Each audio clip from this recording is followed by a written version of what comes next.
കല്ലും മുള്ളും കാലിക്കുത്ത എന്ന ഞാനിതുവരെ ശരണം വിളിച്ചുകൊണ്ട് ചേട്ടൻ പറഞ്ഞത് അതാ കേട്ടോ. നിങ്ങൾ കേട്ടുനോക്കിയ കാലിക്കുത്തിയല്ല കാലിക്കുപ്പി.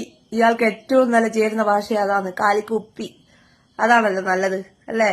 കഷ്ടം തന്നെ. ഓരോരോ കോപ്രായങ്ങൾ നിങ്ങൾ നോക്കിയാട്ടെ. ഇന്ന് അദ്ദേഹം പറഞ്ഞിട്ടുണ്ട്, ആരെ പിണറായി വിജയൻ പറഞ്ഞിട്ടുണ്ട്, യഥാർത്ഥ ഭക്തർക്ക് എല്ലാവർക്കും സ്വാഗതം എന്ന്.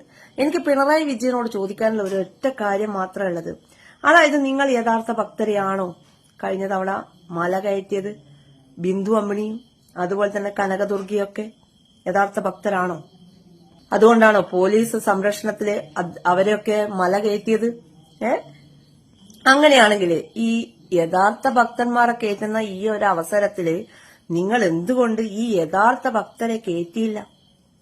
പിണറായി ചേട്ടനോടാന്ന്. യഥാർത്ഥ അയ്യപ്പ സംഗമത്തിൽ നിങ്ങൾ എന്തുകൊണ്ട് കനകദുർഗയെയും അതുപോലെ തന്നെ രഹന ഫാത്തിമിനെയും ഇവളെയൊക്കെ കേറ്റാതിരുന്നത്? പിണറായി കടമെടുത്ത ഭഗവത്ഗീത ഉദ്ധരണി വെച്ചും കൊണ്ട് പറഞ്ഞു കഴിഞ്ഞാല് പിണറായി വിജയത്തിന് യഥാർത്ഥ ഭക്തന്മാരെ മനസ്സിലായിട്ടില്ല എന്നല്ലേ അതിന്റെ അർത്ഥം? അതെ, ഭക്തരെ പോയിട്ട് ഒന്നും തിരിയാൻ പറ്റാത്ത ഒരവസ്ഥയായി പിണറായി വിജയൻ മാറിയിരിക്കുന്നു. അതാണ് ഏറ്റവും നല്ലൊരു കാര്യം. എന്തിനു വേണ്ടിയിട്ട്? വോട്ട് ബാങ്ക് ലക്ഷ്യം. അതാണല്ലോ നമ്മളെ പ്രധാനപ്പെട്ട മൂന്നാം ഭരണവും അയ്യപ്പ എന്നുള്ള വിളിയല്ലേ. വിളക്ക് കത്തിക്കാത്തവർ വിളക്ക് കത്തിക്കുന്നു, കമ്പ്യൂട്ടർ ഉപയോഗിക്കാത്തവർ കമ്പ്യൂട്ടർ ഉപയോഗിക്കുന്നു.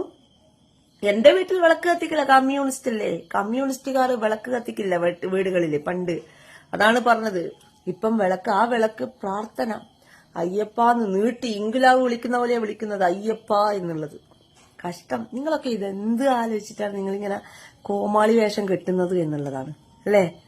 എന്തായാലും CPM കാർക്ക് കമന്റ് പറയാനുണ്ടാവും. കമന്റിക്കോ.